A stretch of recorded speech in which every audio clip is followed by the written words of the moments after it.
Good morning, my friends. Welcome to our New Testament challenge. Today I'll be sharing with you some thoughts and reflections on the 27th chapter of the Gospel of Matthew. We're almost at the end.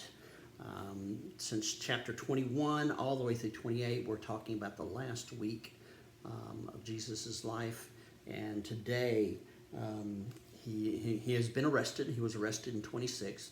Judas betrayed him. And so it was taken to the chief priest, and now he's being taken to Pilate. And so Pilate questions him. And in the midst of all that, Judas realizes what he's done, goes to the chief priest and says, I've betrayed someone who was innocent, and throws the 30 pieces over there. And the chief priest said, that's on you. And so what we hear after this, Judas, out of despair, goes and hangs himself, commits suicide. And so he knows exactly what he has done. Jesus goes before Pilate and really doesn't, at this, like I said yesterday, at this point in time, there's not a whole lot he could say to change his mind. And Jesus, accepts, knows what's coming, and basically does not answer what Pilate is asking him to do. Now, in this passage here, Pilate is told by his wife, have nothing to do with this innocent man, for today I've suffered a great deal because of a dream about him. But the chief priests and the elders persuaded the crowd to cry out for Barabbas, who was a scoundrel, an instigator. And they had a tradition there at Passover that the governor, the Pilate, would release one prisoner. And so the chief priest got all the crowd to shout for Barabbas. And because Pilate was afraid of the crowd, he let Barabbas go. And he said, what evil has he done? And they said, let him be crucified. So Pilate saw that there was a riot beginning. He took some water, washed his hand, and he says, I am innocent of this man's blood. See to it yourself. And then the people said, his blood be on us and on our children. That's just tough. And so they released him. And then the soldiers mock him. We hear about that. He goes and he is crucified.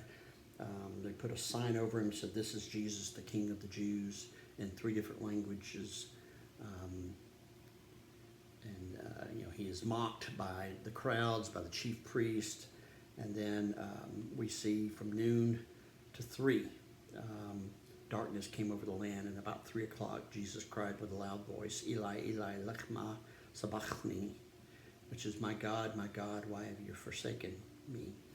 And there's multiple understandings of that. One is that's the beginning of Psalm 22, I believe. And there's a point in there where it is actually a cry of belief and faith in God. The whole psalm is, even though it starts out kind of difficult. And then the other thought that I've heard that I kind of, I don't know if there's a whole lot of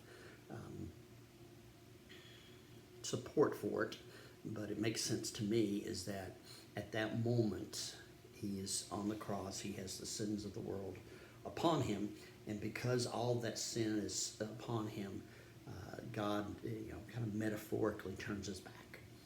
Cannot stand to look at him because of all the sin there, and so Jesus feels abandoned at that point in time because he's bearing the sins of the world upon him. And he says, Lord, why have you forsaken me?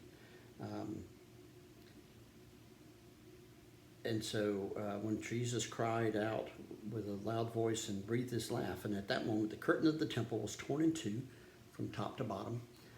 The temple, the curtain was what kept the Holy of Holies, what people away from the Holy of Holies, and only the chief priest could go in there.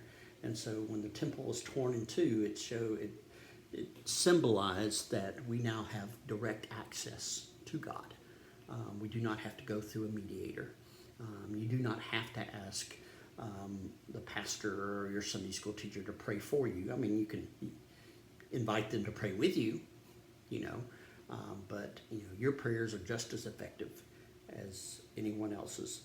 And he said, the earth shook, the rocks were split, the tombs were opened, and many bodies of the saints who had fallen asleep were raised. And people can say, truly this man was the Son of God. And so as the day came to an end, a couple of folks, Joseph of Arimathea, who was a disciple, went to Pilate and says, let me take his body to be baptized. And at the end, at the next day, that is after the day of preparation, the chief priests and the Pharisees came before Pilate and says, listen, his followers have talked about him after 3 days, he's going to raise again. And he says, they may come and steal the body. So let's put a guard on the tomb to make sure this doesn't happen. And so Pilate says, fine, do whatever you need to. And we find out later that even that doesn't matter, doesn't affect the issue that's going on. And so we see, again, everything's building. It's building. Everything has a purpose. Everything has a reason. And Jesus, even though this suffering and death is happening to him, he is also still in control. And so at this point, as I close my reflections of chapter 27, it's kind of like that last commercial time right before the end of the movie, or right before the end of the TV show. Stay tuned. You don't want to go anywhere because the rest of the story, the climax of the story, is coming in chapter 28. Thanks a lot, my friends. We'll talk to you tomorrow.